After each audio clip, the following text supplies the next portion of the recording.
difficult challenge in the real world is when I messed up at Boeing. I can't talk too much because a lot of it's proprietary information, but you could say there was a part on the satellite that I was working on. It was my design. I was the lead designer on it. Now, I was all but 2 years into my career, and this assignment normally is given to somebody with 10 plus years of experience, but it was given to me. So I took upon the challenge. I'm designing this thing, and in the engineering cycle, you have about 20 stamps of approval it has to go through, and it got a bunch of stamps of approval on them. They go build this part, and all of a sudden, one day, we're in the middle of manufacturing the part, all of a sudden we get the phone calls, such and such happened on the part. Yeah, well, the design said to do this, so we did it. Pretty much what happened, there was a potential that the whole part was gonna fail, and this part alone is worth a couple $1,000,000. So of course, everybody's looking at me, Leo, what happened here? Now, some of them were trying to ask me what happened, others were just trying to kind of baby me a little bit in terms of, well, he's a young engineer, he might not have known, but I did feel some type of way about it because no matter what happened or how inexperienced I was or how experienced I may have been, it was still my design.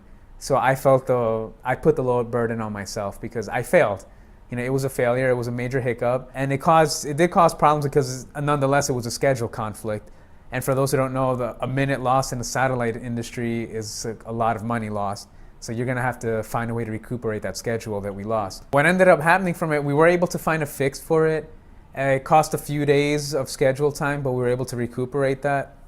The biggest thing for me was to learn that failure wasn't the biggest hiccup that ever happened, because this part that I made for this satellite, it's part of a major line of the satellites at Boeing. And what ended up happening was that on the very next program, they needed a designer for that same part. I was the designer for that part. They trusted me, Leo, you made this part before, so you're more than capable of doing it again. So I simply said, okay, bring it on. I designed a similar thing. There's differences to it, but overall it's the same type of design intent. What the plan is for the part to do. So I start designing it again, but this time I take all my lessons learned with me and realize that, hey, I understand how the importance of these little features that we think not a big deal, but now I understood that, hey, these little things do all matter.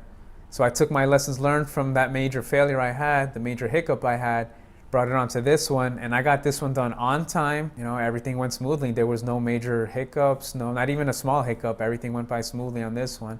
And a lot of that had to do with the lessons I learned from the first one. The hardest thing was accepting that failure, because you fail and people think it's the end of the world. But I failed, and I was like, all right, just pick yourself up and do it again. And that's literally what happened, because I did the same thing for the next program. And by the time the third bird came around, bird is what we call the satellite, when that came around, it was a no-brainer. Leo Soto is going to be the designer on that part because he understands it. And I became, quote unquote, the expert on that part.